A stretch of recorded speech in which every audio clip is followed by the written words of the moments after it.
Hi guys, welcome back to Journal Time. This is episode 3, moving forward. And yeah, welcome back. And yeah, it's been a long time since nakapag-upload ako. And the reason kung bakit ang tagal ko nakapag-upload is because ang dami kong ganap lately. And ayun, recently, nag-general orientation kami. And I hope it welcomed the freshies ng maayos. I hope it warmly welcomed the freshies. And ayun guys, and sana ligtas kayo kasi grabe yung pagbaha at pagbagyo recently. Yung mga ulan. Kaya sana ligtas kayo. Alam kong marami ang nahihirapan ngayon, lalo na with the suspensions or late suspensions. So yeah, I hope you guys keep safe. Keep safe. So guys, this is a random unsolicited advice. If you're someone na nag-move on or nagpo-process from an incident of your life na talagang turning point of your life, whether it's about work, family, friendship, or even romantic relationships, one advice that I would give you in order for you to be able to move on or process that, just one advice, is that in order for you to love yourself, forgive yourself, and move on, you have to acknowledge first that you love this job, this family, this person, or this friend, that you cared for these matters before it all went down. And by acknowledging that, by admitting, by accepting those matters, by accepting those parts of yourself na ginawa mo and nagpartake ka, it's a way of making yourself realize na you would have this thought na parang, ay, how I wish I could love myself the more I love these people. You don't have to wish for that anymore. Parang, you have to accept na you've done it before. And you have to embrace this parts of yourself na you've loved someone, you've cared for someone. And by accepting those, kaya mo na rin mahalin yung sarili mo. Parang tinatanggap mo na rin na naging parte to ng sarili ko and I will value this. And for that, through that, I would be able to love myself, care for myself, and be able to process and move on from that. So, yeah, sit with yourself and be gentle with yourself, and realize that even the bad parts or good parts of yourself, or the way you did something for your job, for this person, for this family, you have to acknowledge that as a part of you that makes you as a whole, and love yourself from that.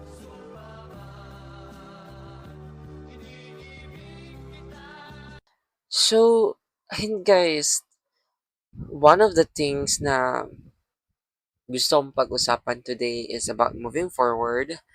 Like in general, like sa kung ano man yung mga nangyari sa buhay ng tao na that requires us to remind ourselves kung about, moving forward. And lately, I've been doing a lot of TikTok live. Nagki-TikTok live ako lately. And every time na magti-TikTok live ako, ang laging natatanong sa akin was how to move on. Yun yung like number one question na laging tinatanong sa akin during live. And ilang beses yun natanong sa akin. And my answer was always, and yung sasabihin ko lang din ngayon is that there's no linear way of moving forward. So, it is very subjective and depende rin talaga sa pinanggagalingan mo or sa nangyari. So, may it be like a breakup from a romantic relationship or downfall ng friendship nyo or someone in your life is nawala or namatay. So, depende. Like, iba-iba tayo ng pinanggagalingan to move forward. So, the number one advice or yung number one like answer na pumapasok agad sa isip ko is that when you're trying to move forward, I think you have to let yourself be. And just let yourself be. Yun yung lagi kong sinasabi even sa sarili ko nowadays na you have to let yourself be. If nagagalit ka, di magalit ka. If malungkot ka, di malungkot ka. If naiiyak ka, di maiyak ka. I think it's about that. Like letting yourself feel what you need to feel. Letting yourself say what you need to say or do what you want to do. Kasi ako, I really believe that moving on isn't that all peaceful, just like how moving on or healing is being presented. Kasi usually, di ba, pag sinabi sa atin na, or pag may nangyari sa atin, usually ang sabihin nila is that you try to, like, heal in a peaceful way na parang protect your peace of mind. So parang yung initial idea na papasok sa isip natin is that napaka-peaceful niya. When in fact, hindi talaga it isn't peaceful at all. So, yeah, sit with whatever you need to say, to feel, sit with whatever you need to do. Though I'm not saying na, like magpaka-irrational ka or magpaka-immature ka. Siyempre, pag-iisipan mo yan. But yun yung nararamdaman mo eh, and you have to feel it. Yun yung sa tingin mo kailangan mong sabihin, edi sabihin mo. Sa tingin mo yun yung kailangan mong gawin, edi gawin mo. And you can express that out with a friend, with someone you trust, na parang, alam mo, this is what I feel right now. I feel resentful. I feel so angry right now. And just let things out kung ano yung nararamdaman mo. Or if you're more comfortable sitting with yourself, okay lang din naman yun. Magkulong ka ng kwarto or go to a place na you're comfortable, like thinking about sa kung ano yung nararamdaman mo. Do it. Like if trip mong umiyak that day, umiyak ka. If you feel like shouting words na sa tingin mo gusto mong mailabas, ilabas mo. If you feel like crying, edi iyak mo. Kasi hindi ganun ka-linear yung healing eh. Healing isn't linear. Walang linear way of healing or ng moving forward. Walang ganun eh. So parang may mga times na parang you feel grateful and you feel like ang forgiving mo, ay ang saya-saya mo.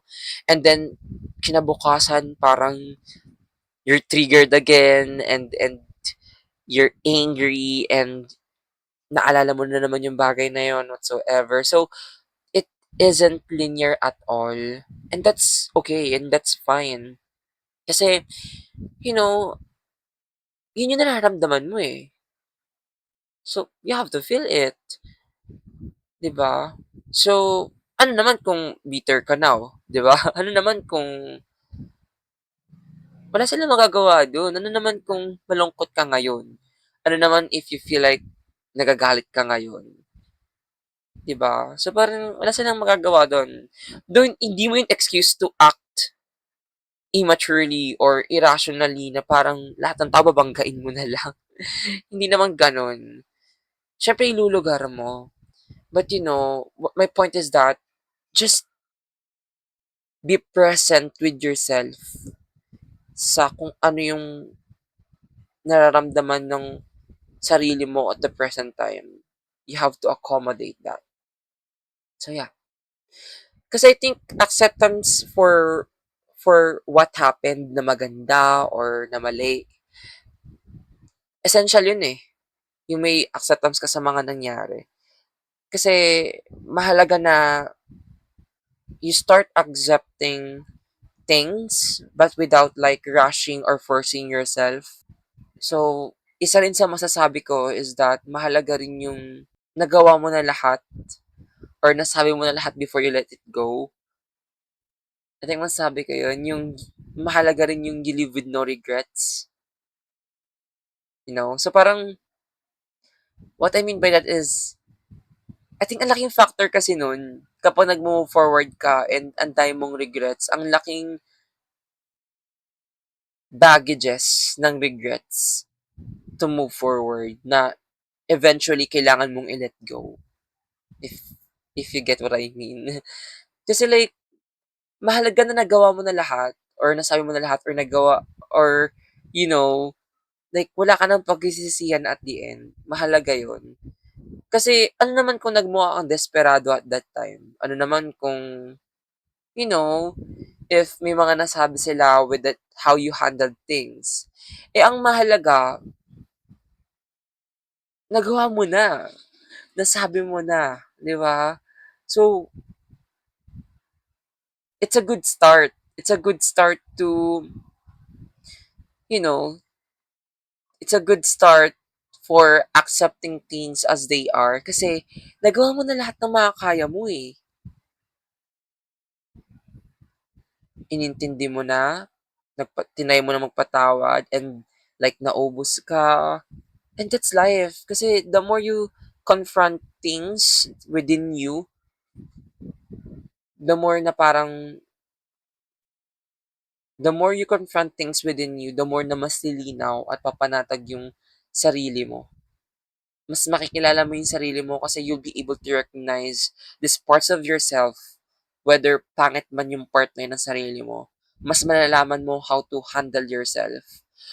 Mas malalaman mo how to handle your insecurities, your triggers, your fears. Yeah. And mas makilala mo yung sarili mo sa kung ano yung mga values or principles na pinapahalagahan mo. Mas ma-handle mo yung sarili mo. Kasi, I think, yun nga, walang linear and walang manual steps for moving forward. But, no to toxic positivity tayo. No to false resiliency tayo. Na the more you, kumbaga ba, like, we can't fake it till we make it all the time. Hindi yun lagi effective eh, yung fake it till you make it, hindi yun laging effective. There are moments where you need to face the truth. That's how moving on is. Letting yourself face the aftermath and seeing it in a much more clear perspective. Make space. Make space. Kumbaga, what I'm saying is, madami kasing cases where you feel like, hala, ayoko na nakakasawa yung ganitong feeling na nag-move forward ako, na malungkot ako, and